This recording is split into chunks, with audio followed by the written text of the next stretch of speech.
Mm-hmm. You know, it's like you have a small window here in America to really get that American dream, because again, the goalpost is always moving.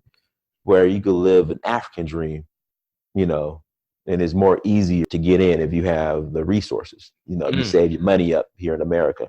You know, work your corporate job. You know, don't trick off.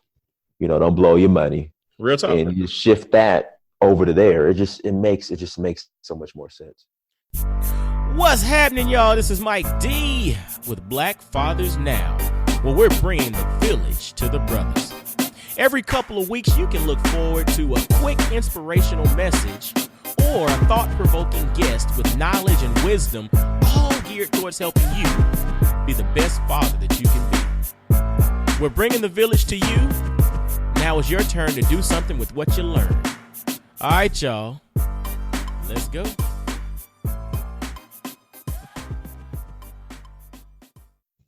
What's happening, fellas? This is Mike D with Black Fathers Now. Now, dig this, man. We have a really dope conversation with a really interesting and eclectic brother with a whole lot of layers. He's going to really share some really unique stuff about his life, about his journey, but then how that's all come back to impact him as a dad.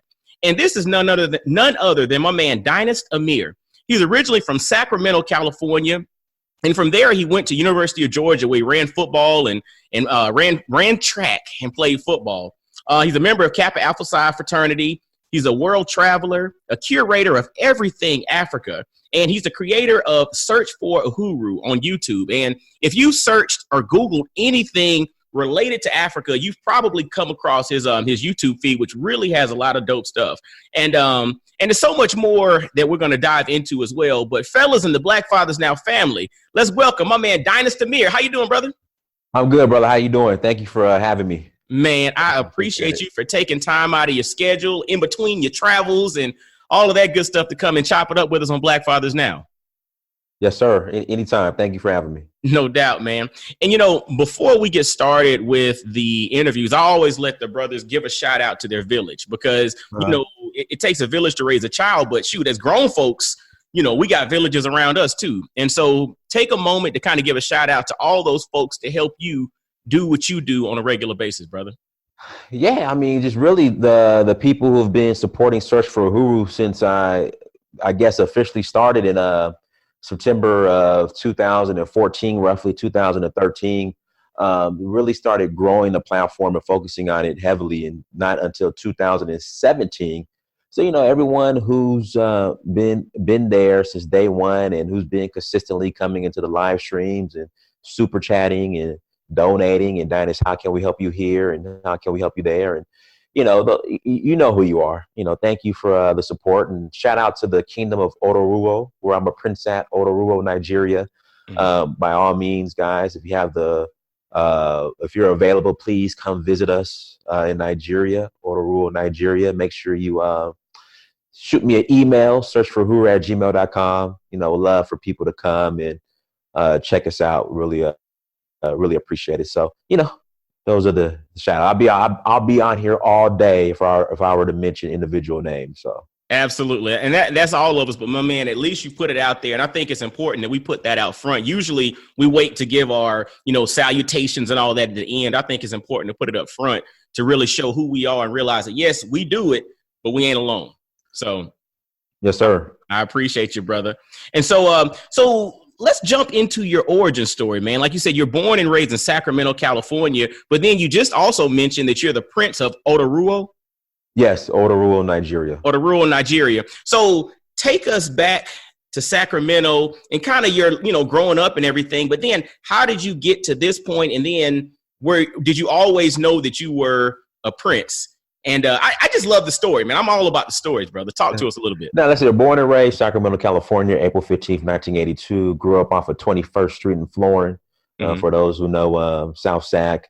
Went to Christian Brothers High School. Went to Calvary Christian for, you know, from kindergarten all the way through the 8th grade. You know, played football, ran track, excelled at that, which earned me an opportunity or a scholarship to go to University of Georgia. Play sports there, football and track.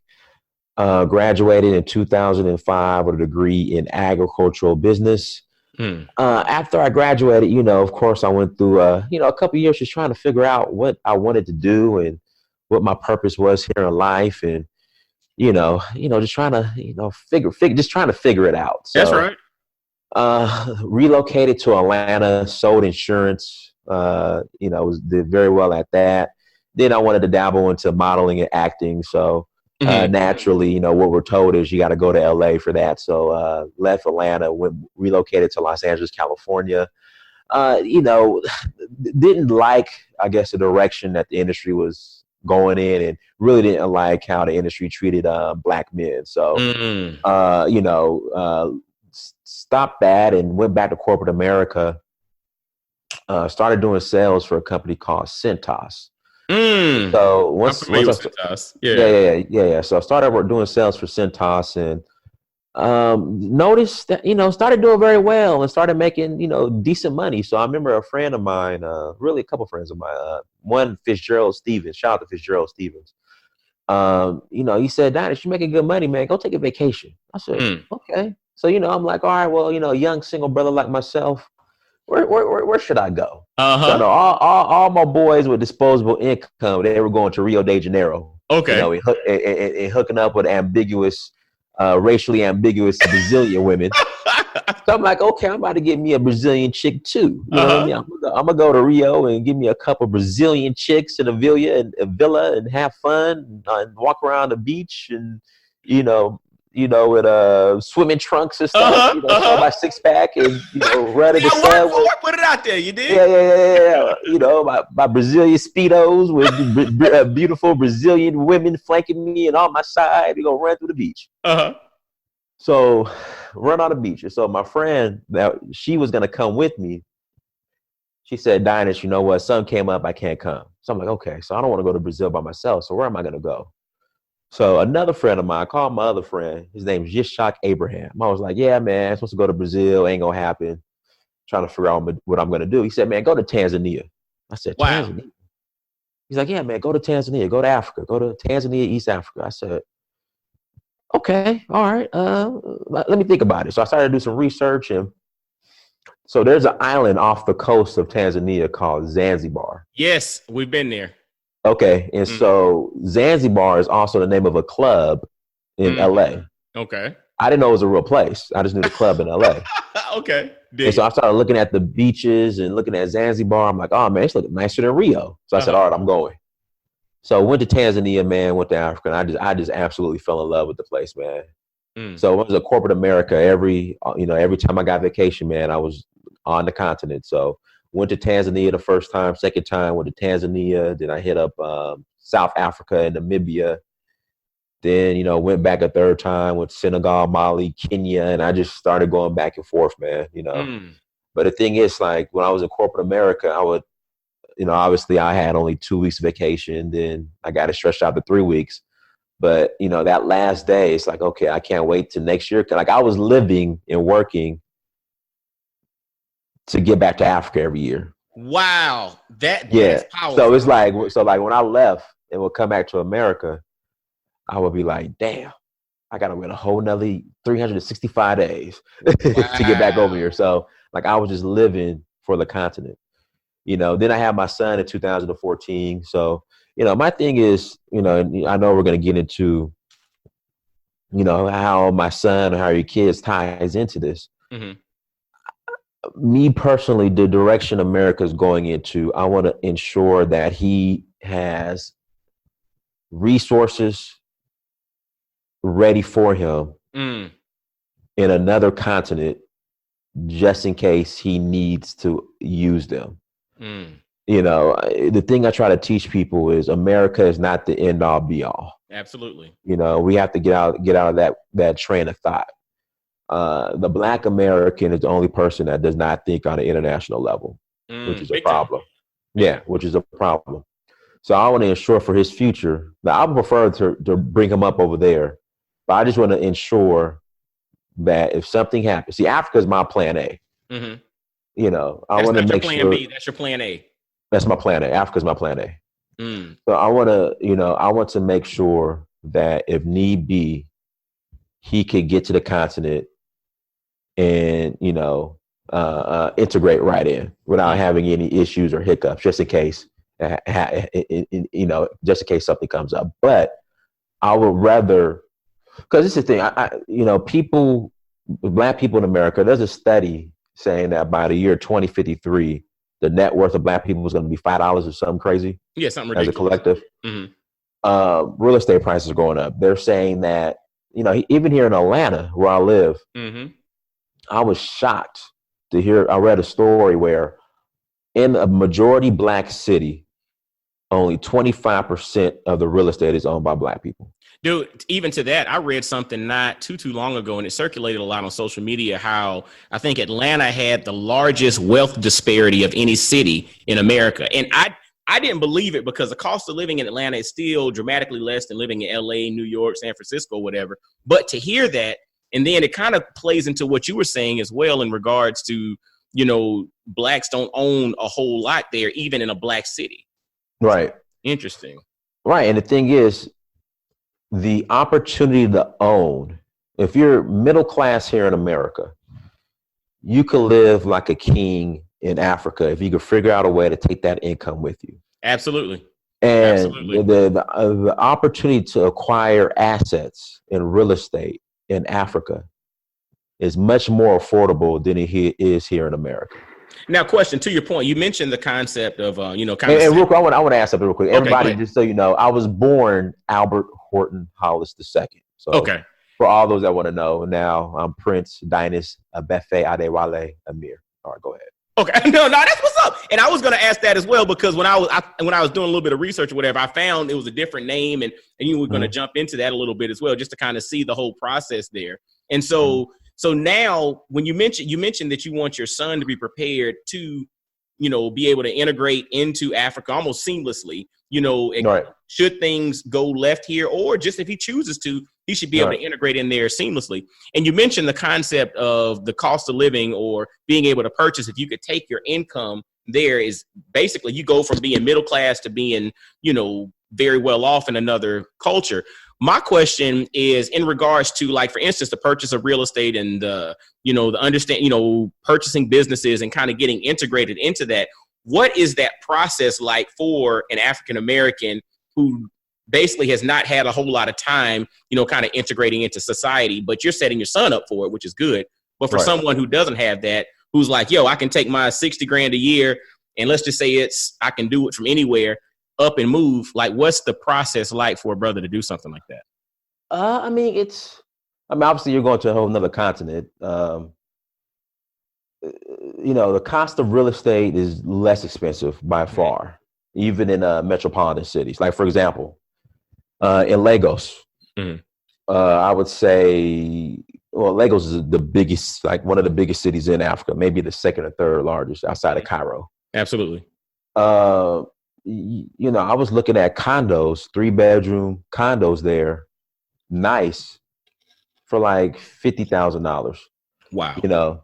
And like near the metropolitan city near my kingdom, Oshobo, you could build a nice baby mansion, 4 bedrooms, 4 baths, we'll say 3,000 square feet for like $60,000. Really? $65,000. Yeah. So it's just, it doesn't make sense to chase this elusive American dream. That's, it's always, the goalpost is always moving. It's like you have a small window here in America to really get that American dream, because again, the goalpost is always moving, where you could live an African dream, and it's more easier to get in if you have the resources. You save your money up here in America, work your corporate job, don't trick off, don't blow your money. Real talk. And you shift that over to there. It just makes so much more sense.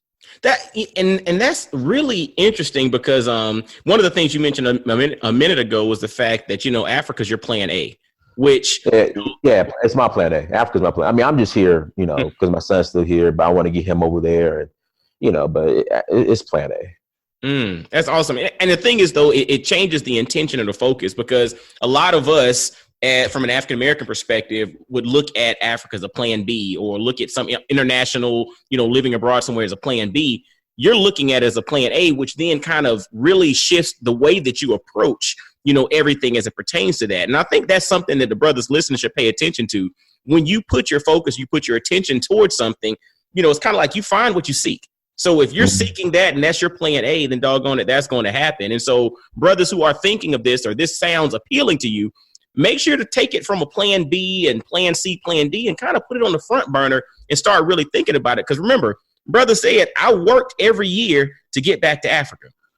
That's powerful. Like that in itself is a powerful concept. To make sure my son's, good, but that's why I work. Yeah. Wow. And so you've traveled all throughout. Now, how many countries have you hit all 54 or? No. Okay. I'm at like 13 or 14, something like that. Okay. And then you also mentioned that, now your name is Prince, Dynast, and I missed the middle, Amir. A buffet. Adewale. Amir. Now, is this through your genetic lineage? Like, was your parents from this area in Nigeria, or how did that come about? How did that process? Well, I think for Black Americans, because of the slave trade, what we were put through, as far as DNA and whatnot, we're from all over West Africa. Absolutely. There isn't just one single tribe or country that you could be from, because of just, literally how we were bred it. Literally, we were bred it. How we were bred it. Just keep it real. So yes, some of my family was from the kingdom of Odoruo, that area. Okay. So I went. That we had my coronation. They made me a prince. I was afforded my citizenship, and now I have a responsibility to serve the people of Odoruo. Wow. Now, and where is Odoruo in comparison to Lagos? It's probably I would say, without traffic, we'll say probably like 3.5, 4-hour drive. That would be southeast of Lagos. Okay. Odoruo. Yeah. And so, okay. And then it's interesting. Like, so my wife and I, and this is funny. I'm actually, when you were talking Tanzania, I was trying to figure out where I got exposed to you. And I know where it was. When my wife and I went to Tanzania in 2016, we went to Zanzibar. We also went to Dar es Salaam and the Morogoro region, and went to a safari and then hung out in Dar es Salaam. We did a few days there, just kind of diving into the culture itself. And before we went, one of the things, I think I saw a video of yours, and it stood out to me because you know how they have the night food market, the night food. What was it? What's the? Yeah, I'm talking about by the water. By the water, right? Uh-huh. And so I was looking. I was like, "Dang, that's what we really want to do when we get to Zanzibar." And I remember you did a video, and one of the things you were talking about, and it was interesting because it was in the midst of a lot of everybody talking about everybody's vegan and doing this and doing that. I think you were saying something to the effect that, "Look, ain't nobody vegan over here, man. They eat whatever." And right. Yeah, it was something to that extent. And that really, right, exactly, huh? It kind of piqued my interest. But then it was ironic because then when we got to Zanzibar, they actually had to shut it down because they had like a cholera outbreak. So they had to kind of shut the market down. Yeah. So it was not going on when we got to Zanzibar. Oh, really? So the seafood, where they're selling seafood, they shut it down? They had shut it down for that time period because they had a few cases of cholera at the time. So they just shut it down. The government did. So it wasn't there, and we wanted to do it, but it is what it is. But I think I was just hearing when you were talking about it, it's kind of went back and made me think that was my exposure to you from the jump off to kind of get into the search for Uhuru, and just kind of really learning a little bit more about you. Speaking of that, search for Uhuru.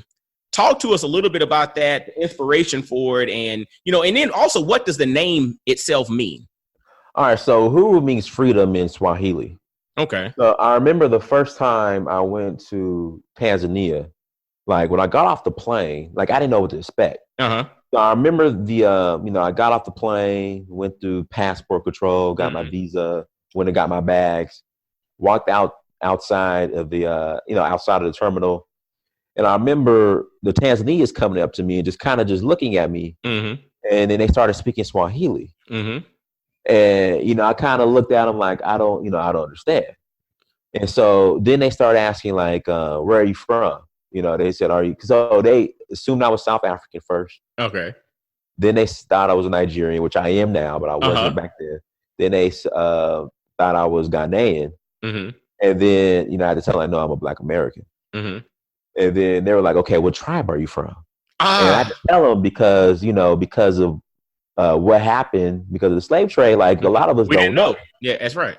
Yeah, so then I was getting asked that often, like, because to them it's like you don't know what tribe you're from. You don't know where you're from. That's big. That's real. That's real. I remember. Yeah. And I'm just like, no, because of the slave trade. Even when I was in Senegal last year, the guy was like, he couldn't believe that I didn't know what tribe I was from. I was like, well, I do now, but he's like, I don't, I can't believe what tribe you're from.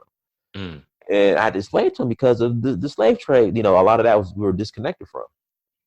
So it's just, I started search for Uhuru, meaning searching for freedom, like finding out where am I from, who am I. Mm. Once I find that, I'll have this sense of freedom. So that's where search for Uhuru that came from.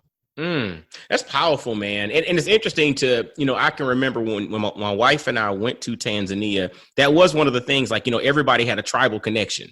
You know what I'm saying? Like, I mean, that is so interesting. And it's like drawing back memories because I can remember that directly as well. Just the concept of, what tribe are you from or what is your tribal lineage? I mean, like everybody knows that. And that's their connection. I guess here in America, like African Americans, I guess our tribal nature is connected to our geographic location. Like, I'm from Augusta, Georgia originally. So, I'm connected to everybody from Augusta or, you're from Sacramento. So folks there would connect to that. So that's an interesting concept. And I think that's something that we all, as African Americans, because of the slave trade, have the desire to get back and have some direct connection to, so that we kind of have that sense of self so that we can ultimately get to our own Uhuru. Right. That's exactly.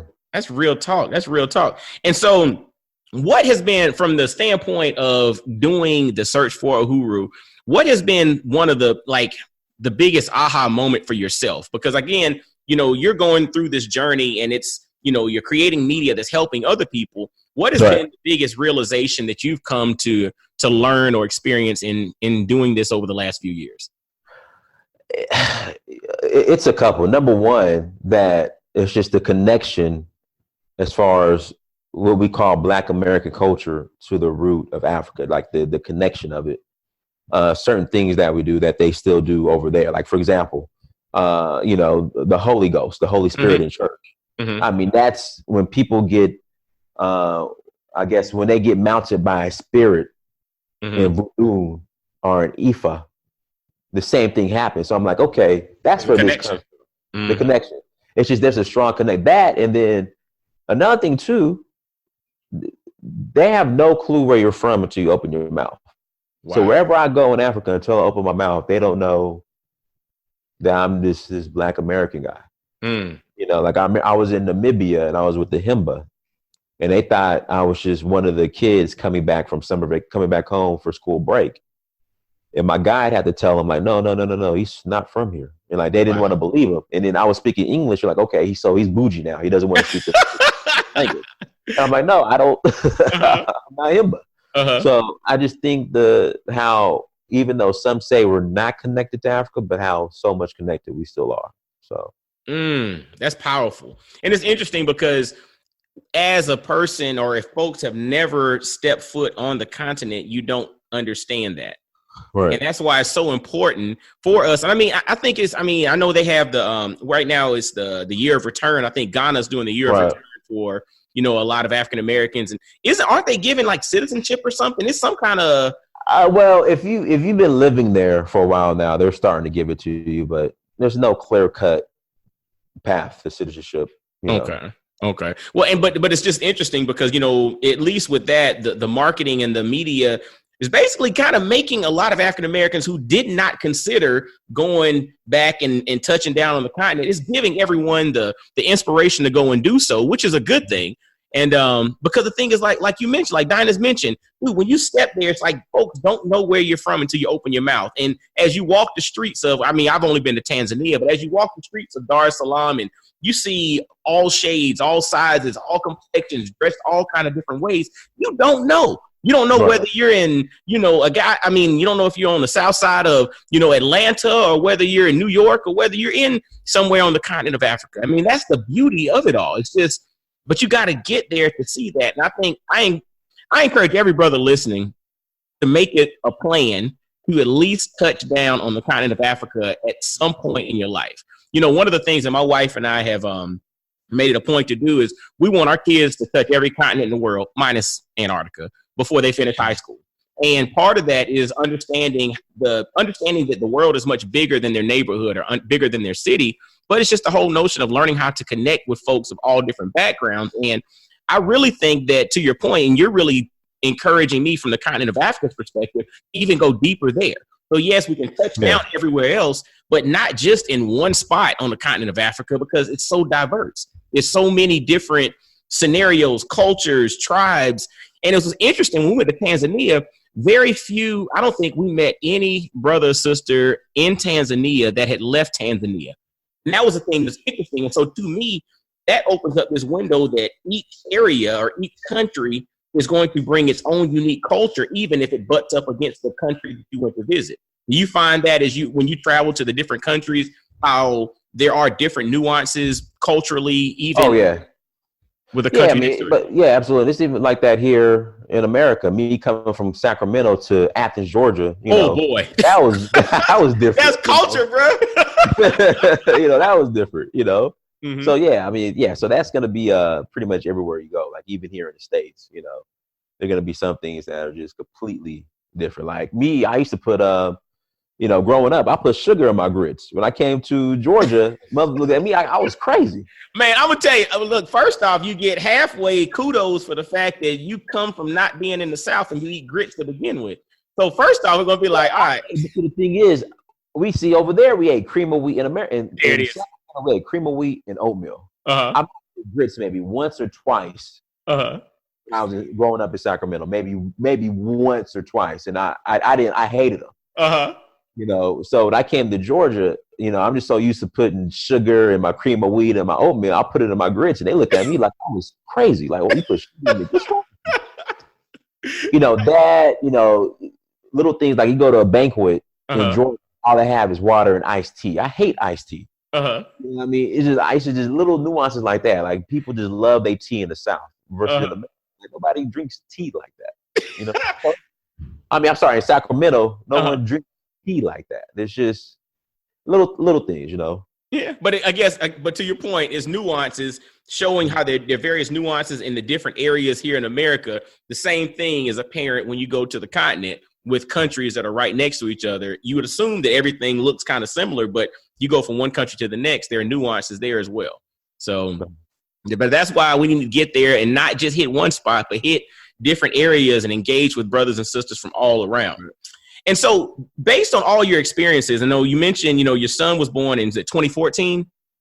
2013. 2013. Sorry. Yeah, December 5th, 2013. Gotcha. So 2013, with all these travels and really taking this thing from a different perspective, how has this impacted you as a dad? How has this impacted you as a father outside of wanting to set your kid up? Like we mentioned earlier, how has this impacted you? I think for a lot of dads here in America, it's like, okay, you have your kid, you want to send them to the best private schools, in the community or in the area sometime, or the best school period. But what I've noticed is like the schools in Africa, as far as education, are at a much higher level than they are than America. If you notice, a lot of when African immigrants come to America, as far as education wise, they excel. And I just feel as if the education system here in America is made to just dumb you down, or to give you enough, even if you're in AP courses, to give you enough just to get by, versus in Africa where it's like it's life or death. Like education over there is life or death. So, sending your kid to a boarding school, like you have some of the best boarding schools in Nigeria. And the thing is, like, I have friends or family members who send their kids to private school in America. They're paying like $20,000 per year. It's crazy. Yeah. Which is, I'm like crazy, but you could send them to a boarding school in Africa. That's great. for like $500 per month, which is like, yeah, $6,000 a year. $6,000 a year, which isn't bad. Wow. But once you notice the differences in education, then you realize how a lot of African immigrants are able to come to America and excel the way they are.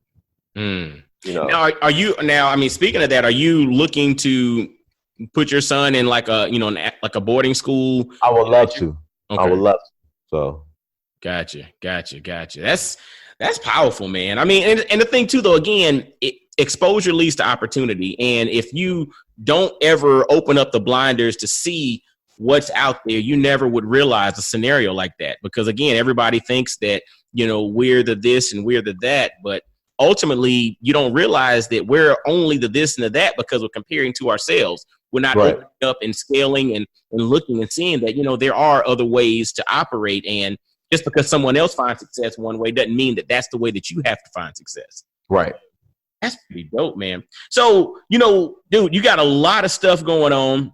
You really have a dope YouTube channel. I mean, a huge presence on social media. Is there anything else, because we're speaking to brothers, speaking to Black fathers, the concept of this podcast is called Black Fathers Now, bringing the village to the brothers. And so we like to bring insight, inspiration, and wisdom that brothers can think about and take action on right now. Is there anything else that you'd like to leave with the brothers, as we kind of wrap this thing up, my man? I mean, I would say for the brothers that America's not the end all be all. I mean, I think that's the biggest thing. Just because you're not so-called successful here doesn't mean that with a change of environment, you can't be successful somewhere else. So I would say, spread your horizons, seek opportunity outside of America, and, you'll thank me for it. That's what's up, man. And how can the brothers follow you, connect with you? Is there anything that, we can support you on going forward? Yeah, search for Uhuru. It's all one phrase. Search for Uhuru, UHURU. So let me turn my phone off. Sorry about that. You're good, man. You're good. Yeah, so search for Uhuru. All one phrase. That's search for UHURU. Instagram, Facebook, YouTube. Hit me up there. Working on rebranding the site, but search for Uhuru.com still up. Also go to dynastamir.com. If you go on Amazon, search my name, Dynast Amir. That's Dynast Amir, Amir on Amazon. My books are there that I've written. So, I'm working on a lot, but what I'm trying to do is try to put everything in one spot so people don't have to go. So hopefully all that will be done by the end of this weekend. So that's end of this weekend. Boy, you taking action, bro. Look, I'm talking. I'm going to say yes and no because I've been thinking about it for so long. Okay. So yeah, but no, because it needs to be done because there's so much, and I kind of want to consolidate everything in one spot for everybody, so they don't have to go. They just go to one spot and find everything versus going. Keeping it simple, dude. Right. I'm the same way, dude. Like I have stuff all over the place, but just kind of streamlining it. You just go to one place, everything's there. Yeah, I 100%. And you got a little bit of grace on this because this is dropping in a few weeks, so. By the time this drops, you should all be able to go to the dynastamir.com. Everything's going to be at dynastamir.com. So you go there and then, it'll direct you to everything else. So, in about a week, dynastamir.com, go there and, All right. So we're going to hold this feature to fire then, fellas, because this is dropping in a few weeks. So if you go to dynastamir.com, when this thing drops, it ain't live. Get at your boy. Hit him. Oh, yeah, get at me. By all means, hold me accountable. Absolutely. Yeah, like, look here, fam. Look, you said. Hold me accountable. Yeah. That's what's up, man. But, dude, man, hey, I appreciate you for taking time out of your schedule. I appreciate you for inspiring us to think outside the box, but then to also think about restructuring plan B, C, and D and start thinking about plan A, because whatever your plan A is, that's where your attention, that's where your heart, and that's where your focus is. So I appreciate you, man, for doing that for us, for putting out dope content that really makes us think and really inspires us to take action. So I appreciate you. I salute you, and we're going to encourage you to keep on keeping on, my brother. I appreciate it. All right, my man. Thank you so much. Now, fellas, continue to follow Black Fathers Now on all the social media outlets. Make sure to visit My man, Dynast Amir at dynastamir.com. And you can search for Uhuru, Instagram, Facebook, YouTube. Literally, on YouTube, fellas, I know some ladies are listening to, but fellas, literally subscribe to his YouTube channel. He has all kind of videos. If you like, like those food videos where dudes are going around cooking and trying food all over the world, this brother's doing this on the continent of Africa, doing some dope stuff, man. It makes you really want to try stuff. Like you're in the kitchen trying to cook stuff and can't find it in the grocery store, but anyway, it's all good. Make sure to search for Uhuru on Instagram, Facebook, and YouTube, and let him know that you heard about him on Black Fathers Now, and really just encourage him to continue doing what he's doing, because he's encouraging all of us to think outside the box, to basically break the box down and move forward in the right way. So as always, fellas, continue to subscribe, share this thing out, iTunes, Stitcher, Google Play, anywhere you listen to podcasts. And until next time, y'all be blessed, well, and wise. And I'll holler at you. Peace. Yo, fellas, I hope you enjoyed today's episode. And always visit blackfathersnow.com, as well as follow Black Fathers Now on virtually every social media platform you can think of. Instagram, Facebook, Twitter, everywhere. Just follow us and engage with us, man. Look forward to hearing from you. And I guess until next time, I'll holler at you. Peace.